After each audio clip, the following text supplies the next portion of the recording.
Status epilepticus নিয়ে আজকে কিছু কথা বলবো।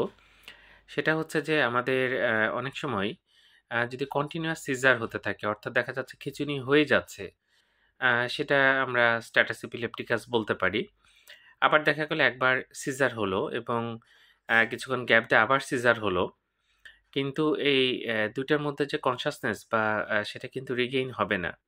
কনশাসনেসটা দেখা যাচ্ছে যে অল্টার থাকবে এবং ২ টা সিজার হবে। ২ বার খিঁচুনি হবে কিন্তু এই ২ বারের মাঝখানে তার যে কনশাসনেস লেভেল সেটা কিন্তু অল্টার হবে না। আরেকটা হচ্ছে যে যদি দেখা যাচ্ছে আ ২৪ ঘন্টা মানে ৩০ মিনিটের বেশি সময় ধরে যদি খিঁচুনি হতে থাকে, আ এই ৩ টা যদি যেকোনো একটা থাকে তাহলে আমরা সেটাকে স্ট্যাটাস এপিলেপটিকাস বলতে পারবো। তাহলে আমরা আবার একটু শুনি। সেটা হচ্ছে যে যদি কন্টিনিউয়াস সিজার হতেই থাকে, অর্থাৎ খিঁচুনি হয়ে যাচ্ছে। খিঁচুনি একবার হলো, আ আবার দেখা যাচ্ছে কিছুক্ষণ পরে আবার হচ্ছে। কিন্তু এই ২ সময়ের মাঝখানে রোগীর যে কনশাসনেস লেভেল সেটা অল্টার থাকবে। আর যদি ৩০ মিনিটের বেশি খিঁচুনি হয়, তাহলে কিন্তু আমরা স্ট্যাটাস এপিলেপটিকাস বলব। এটা ইমার্জেন্সি এবং এরকম হলে কিন্তু অবশ্যই দ্রুত হসপিটালে নিয়ে যেতে হবে। ধন্যবাদ সবাইকে।